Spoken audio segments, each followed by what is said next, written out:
Hey there, guys. What's going on? Welcome to episode 38 of Capone's Flight Empire. And today I want to show you what I do on a day-to-day basis in regards to running the empire. So today I want to show you the empire goals. And the main goal is I want to try and find the most profitable aircraft in the aviation industries and then have a fleet of those aircraft flying for my companies.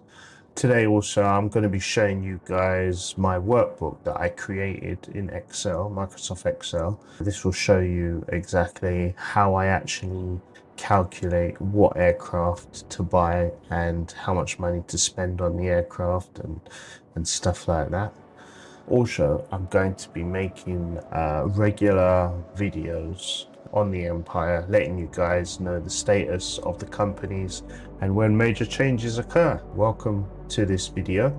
If you have any tips or tricks that you want to share with me or you think I should be doing different, then please do share your opinions and views in the comment section below. I will definitely have a look at them and maybe we can all grow in running better businesses together. So without further ado, let's get into our career mode. So in previous episodes of Capone's Flight Empire, I've spoken in depth about how passive income works. If you would like to know exactly how passive income works in the career mode of Microsoft Flight Simulator, then please do go to my video episode 32, where that will show you in depth how it works and the stuff that you need to be doing in order to make sure that all your aircraft are earning passive income. So we're going to start here today and we're actually going to have a look at what finances, what money I actually made for yesterday's passive income. So as you can see, the date is the 3rd of February 2025 and I've made a total of 429,270 in passive income. This is a combination of all the different aircraft, the individual aircraft income, and also the flight hours that each aircraft has accumulated in order to earn its passive income. So the first thing I do is I will put them into my spreadsheet. I recommend that you do this right now because unfortunately in Microsoft Flight Simulator there is no other way to actually separate these amounts so you know which aircraft is earning what kind of money. So if you don't do this now, then later on you will miss this information and then you won't know exactly what each aircraft is actually bringing in. So I'm going to show you my spreadsheet now. So if I pull up the spreadsheet, or should I say the workbook. This is my workbook. As you can see, I've got 3 companies. I've got Capone's Lux Travel, I've got Capone Sky Tours, and I've got Air Cargo Solutions. This is a VIP charter company. This is a Sky Tours, and this is my cargo solution. So this is dropping packages to and from destinations. You can see currently I have 2 aircraft in the Capone's Lux Travel, a Cessna 172 and a Cessna C400 Corvallis TT. In Capone Sky Tours we have 2 Robinson R66 turbines and we have a Robin Cap 10.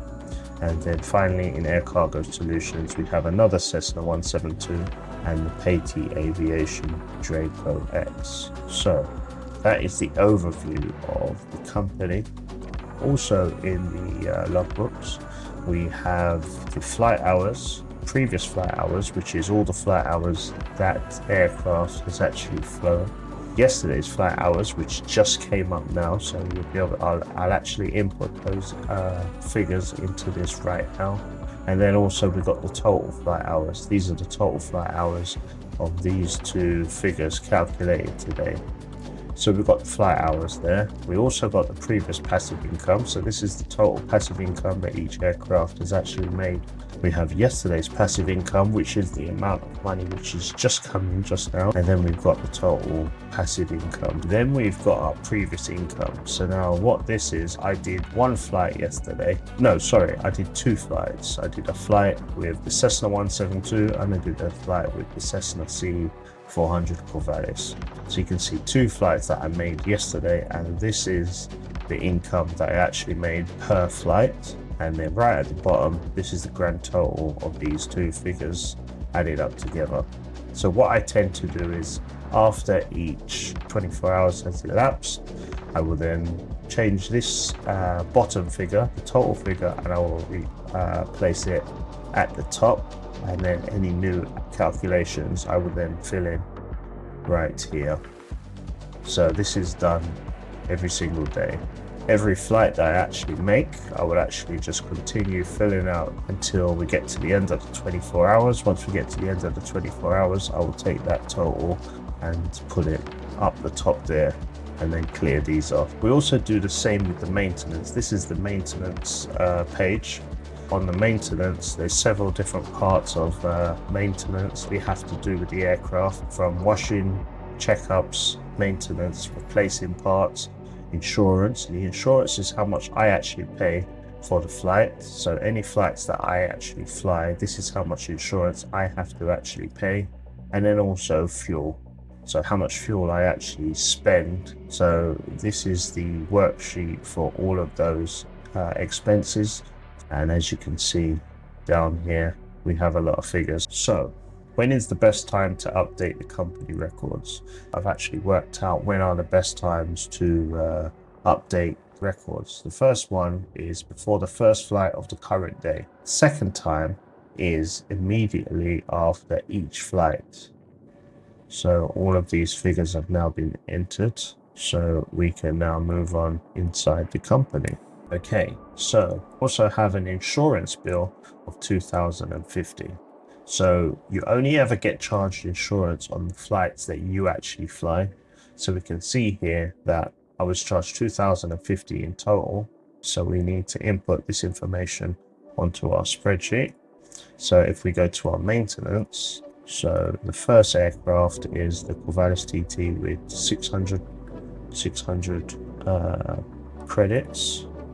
We come down to here, and this is actually going to go on to today's maintenance because that's how much it cost when I made these flights. I'm going to put in here 600, and then when we go to our Cessna insurance for the Cessna is 1450, and there we have it.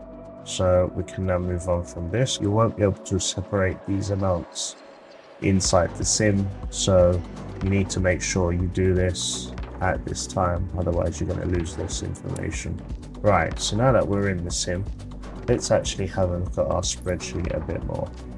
So if I pull up the spreadsheet, if we go to the company statistics, so if we zoom in just on one company line, so if we actually look into this, we've got the Cessna 172 for Capone's lunch travel. So it cost me $490,000 to actually buy it.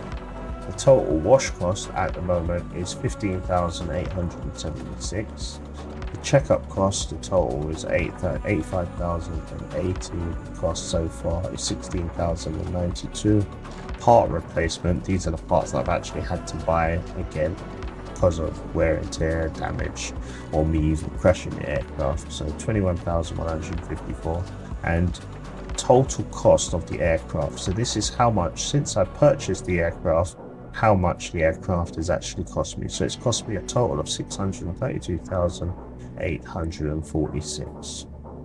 The next column we have here is the flight hours.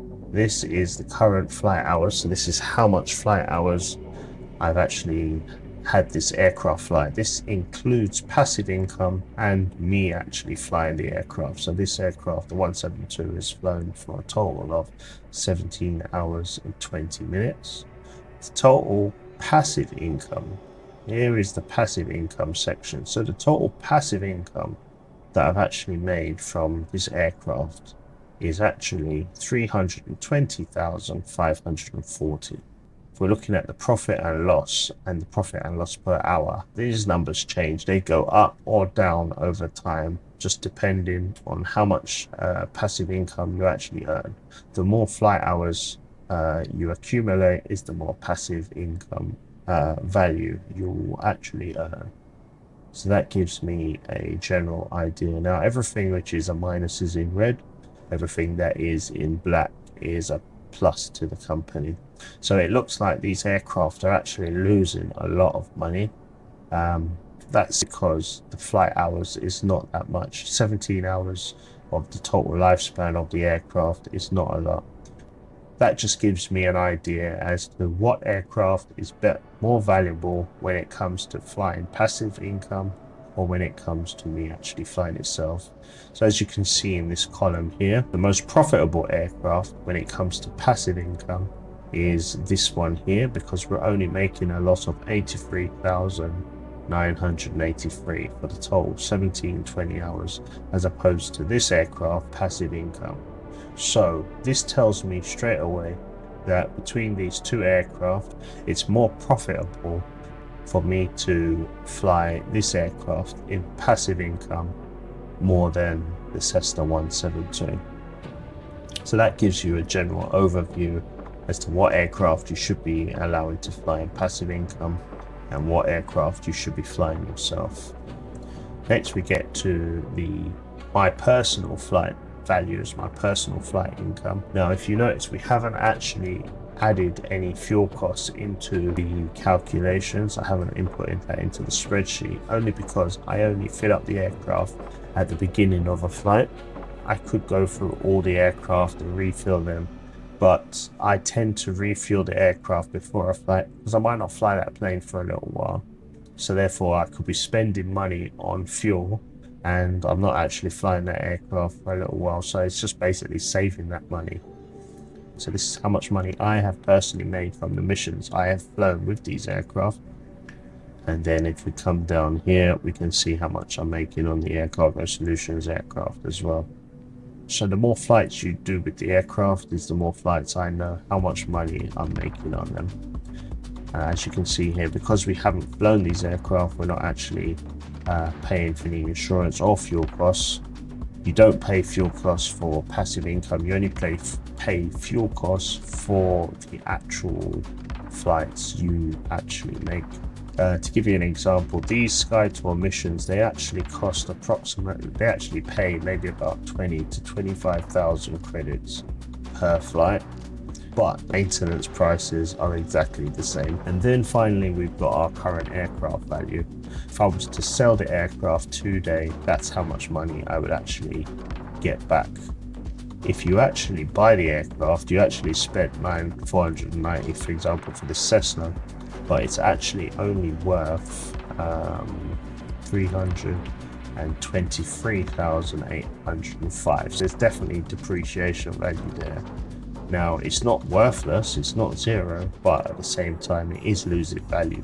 I have noticed as well that the value does go up and down depending on whether you repair the aircraft or whether you replace the parts. If you replace parts on the aircraft, the value does actually go up on the aircraft.